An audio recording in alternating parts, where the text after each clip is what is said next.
There has been a lot of discussion surrounding the mysterious footage of the so-called Nightcrawler. I grew up in the Fresno area of California, and for many years had no handle on a terrifying teenage experience that haunts me to this day. It began in 1993, when 3 friends and I decided to spend an autumn night in the woods near Millerton Lake. It was the perfect conclusion to an amazing summer and something we had planned for so long, but always found a way to put off. We walked aimlessly by the lake for hours, skipping stones, fishing, and enjoying the warmth of the quickly fading sunlight. The warmth soon disappeared behind the treetops, and we decided to walk a little further into the undergrowth to find a good spot to set up camp for the night. Alex and I set up tent while Terrence began collecting wood for a campfire. We had beer, meat, and all the necessary components for a long night's supply of s'mores. The cold autumn night air soon enveloped our campsite, and crickets began to sing as the smoky scent of the steak we were cooking drifted through the trees and up into the clear night sky. As we finished off the last of the beer, we noticed that we had slightly underestimated the amount of wood needed to keep a fire going, and so I decided to hunt around for some dry logs and branches. I paced around the campsite, but couldn't find anything more substantial than a couple of twigs, so I decided to grab a flashlight and leave the safety of our enclosure out into the wall of darkness surrounding us. It became clear that this forest had experienced a run on fire building materials because of the life of me, I could not find anything big enough to justify carrying it back to camp. I didn't think I had wandered far when I heard a rush of air behind me. I turned around and saw the leaves on the forest floor twirling in the beam of my flashlight. A small dust devil, perhaps. But as I fixed my gaze ahead of me and back towards the campsite, I noticed that things weren't quite right.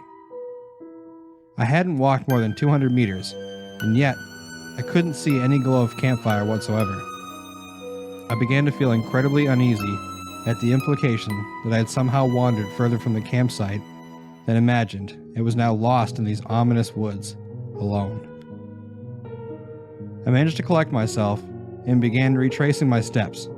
The sameness of every direction was disconcerting. However, I could see impressions in the dirt and where I had previously walked, so I followed intently, knowing that I would soon see the glowing orange light of the fire and the welcoming silhouettes of my friends by a tent. The more I walked, the more I began to feel that things were not right. I was still following the trail of my footsteps, and yet somehow, after 5 minutes of walking, I was no closer to the campsite. I knew I had not walked this long on my way out here. I stopped, feeling the need to crouch down and consider the situation before fear began to take hold. I looked around and began to notice that the trees around me felt strangely distant and faint, almost as if they were shrouded in a dark mist. This wasn't a physical mist, but rather something ominous that had somehow coated the forest in darkness. This wasn't just the darkness of light, but beyond that, you could feel it. I stood up, however, the logic prevailing as I continued along the long path of my footsteps. In the distance, I could see something familiar. I immediately picked up the pace, and as I got closer, I realized that it was the campsite, but there was no fire. The camp felt completely cold and empty. It seemed strange that the fire would have died out so quickly, but not beyond reason. I finally reached the tent, and the uneasy feeling I had managed to suppress quickly reappeared as I realized that my friends were no longer there.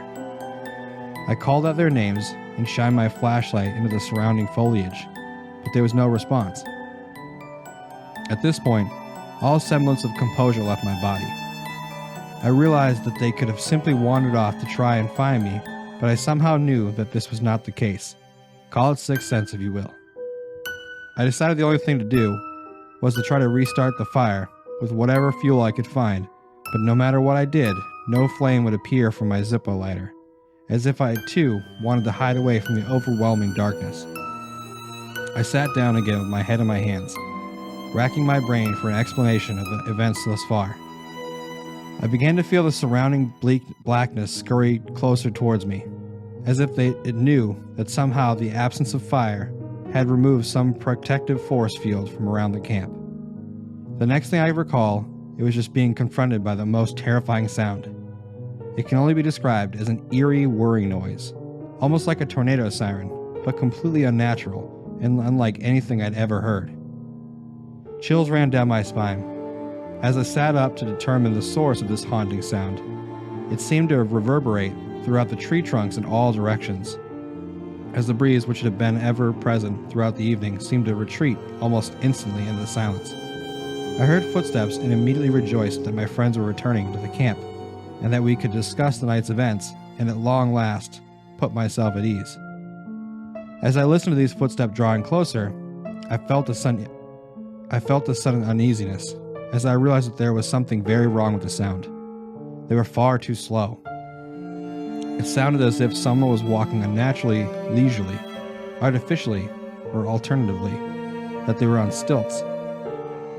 The more I listened to these footsteps, the more convinced I became that it was the sound of someone walking on stilts, and that thought really scared me because, after all, who or what would be walking on stilts in this pitch blackness in the thick of a forest? I shone my flashlight in the direction of the sound, dreading what I might see, but I had to know. The footsteps were closer than ever now. They must be right here, I thought. Suddenly, I see an object glint in the beam of light. The footsteps stop. At this point, I am absolutely frozen in terror as I glimpse a small white object through the trees. It moves slightly, and I see what looks like a head and legs. The head slowly turns toward me, and what I see causes me to scream, but no sound comes out of my mouth. The head is completely featureless. There are no eyes, no mouth, no nose, and no ears, and yet somehow I know that it is looking at me. It had no body, just a featureless head attached to long, sinewy legs, and must have been no taller than 4 feet. It slowly turned its face back to the direction in which it was traveling, as far as I could tell, and began its uncanny gait back into the darkness. I sat there, shaking and mumbling, as I tried to console myself. I had no explanation for what I had just seen. Just as quickly as it had arrived, the ghostly darkness that had surrounded everything vanished, and the breeze returned to the trees. There they were, my friends, between the trees. I ran towards them, and they were shocked to see my expression. "What the hell is wrong?" Terrence shouted as I reached them. It seems they had heard something moving towards the edge of the lake and had gone to investigate, thinking it was me. It seems they couldn't find their way back to camp, and had also found themselves trapped on some endless path to nowhere. I mentioned the sound, but they hadn't heard anything, and had no idea how the fire had been extinguished, as it was still burning strong when they left. I told them about what I had just experienced, and Alex's facial expression turned to one of terror. He told me that Native Americans in the area had described seeing such creatures for generations, and that they often carried with them a sense of dread. We headed to the camp and noticed that all of our watches had stopped running, and so we had no idea of the time frame in which these events occurred. Needless to say, at this point, we didn't sleep a wink that night, but the rest of it was uneventful. We left hastily at dawn. For years, I had wondered what these creatures were and why this one felt the need to show up at our camp. All I had was this tale of Native American legend and the fear that stayed with me since that night. It seems now that there is a video evidence of these creatures venturing outside of the forest and into built-up areas. I can't help but wonder what it is that's drawing them closer to humankind, and just what it is that may be planning. In the meantime, we will never know.